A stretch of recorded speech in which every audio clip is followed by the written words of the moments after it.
প্রধানমন্ত্রী আবাস যোজনা গৃহের প্রথম কিস্তি নিয়ে বিপাকে পড়লেন নরসিংপুর উন্নয়ন খণ্ডের শেওড়ারতল জিপির বিমল কুমার দাস নামের এক হিতাধিকারী।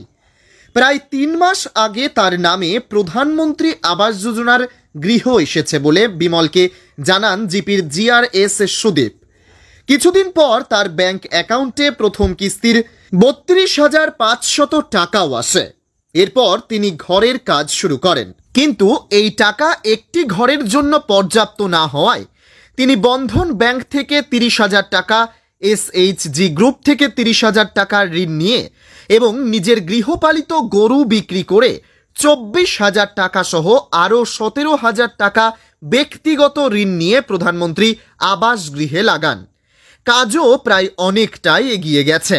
এদিকে জিপির জিআরএস সুদীপ এখন তাকে প্রধানমন্ত্রী আবাসের প্রথম কিস্তির টাকা ফেরত চাইছেন বলে আজ সাংবাদিক ডেকে জানিয়েছেন বিমল। এমনকি টাকা ফেরত না দিলে নাকি তাকে বিপদে পড়তে হবে বলে হুমকি দিচ্ছেন জিপিআরএস।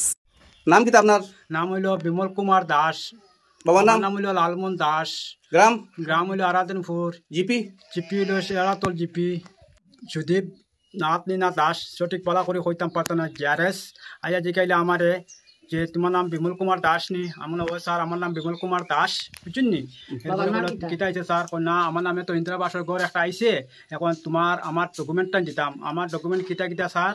হইল তোমার ব্যাংক অ্যাকাউন্ট আর আধার কার্ড দেও। আমি দিছি স্যারটে বা করিয়া তাই তো ফটো মারি নিছুন।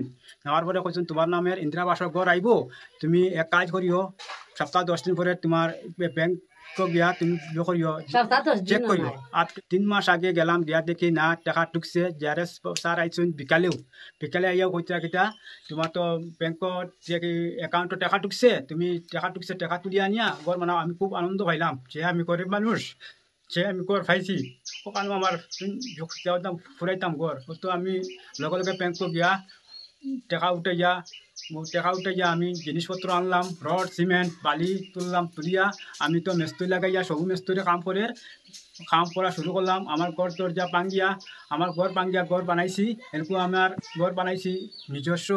৩২,৫০০ পাইছি অ্যাকাউন্টও। ৩২,৫০০ অ্যাকাউন্টও পাওয়ার বাদে আমার এগুনতে হইছে না। এরপরে মহিলা সমিতিত এসএইচজি গ্রুপ থেকে লইছি ৩০,০০০ টাকা হইছে না। এরপরে এগুনতে হইছে না, আমি আবার বন্ধন থেকে লইছিলাম টাকা, আরও ৬০,০০০ লইছিলাম। ৩০,০০০ ব্যাক করছি, ৩০,০০০ রয়েছে। এগুলো খরচ করে এগুনতে হইছে না। না হওয়ার পরে শব্দ লগে আমার গরু বাতানোর গরু গাই বাচ্চা বেচেছি ২৪,০০০ টাকা দিয়ে বেচিয়া আমার এগুনতে হইছে না। এরপরে স্যার আইসুন, স্যার আইয়া আমার ঘর থেকে আমি বাড়িতে আসলাম না, আমি আসলাম বাগাত।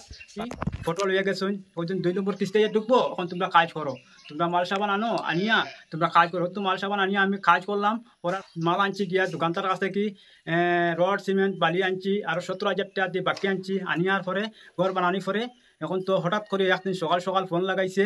আমার ফোন লাগাই আনি কইন কিতা স্যার তুমি করো, ও বিমল তুমি টাকাটা ঘুরাই দেওয়া লাগবো। আমি স্যার কিরকম ঘুরাই দিতাম? আমি তো অত টাকা খরচ করছি, অমুক জায়গা থেকে টাকা লইছি, অমুক জায়গা থেকে টাকা লইছি, লইয়া আমি ঘর বানাইছি। এখন আমি স্যার কিরকম টাকা দিতাম? আমি টাকা দিতে পারতাম না। এখন 2 নম্বর কিস্তি আমার ঢুকাই দিতা না। আমি ওরম ব্যাপার আমি কম হয়ে গেছি। আমি এখন চিন্তা করি টাকা দিতাম না। আমার টাকা দিয়ে আমার ঘর দরজা পাঙ্গা। আমি এখন কই দিতাম, কই খাইতাম, কই ঘুমাইতাম, নিরুপায় হয়ে গেছি আমি। বাল বাচ্চা নিয়ে তোমার কি হয়েছে? কই ঘুমাইতাম, ঘর দরজা ভাঙ্গা। আমার নিজে ওই চুদি আসেন না নাতে তাই নইতে আমার ঘর দরজা ভাঙ্গাইছো না, আমি রইতাম কানো খাইতাম কানো। আমার এখন নিরুপায় হয়ে গেছে। স্যার আমার নমস্কার, পুরানার কাছে আমি কয়ে দিয়ে।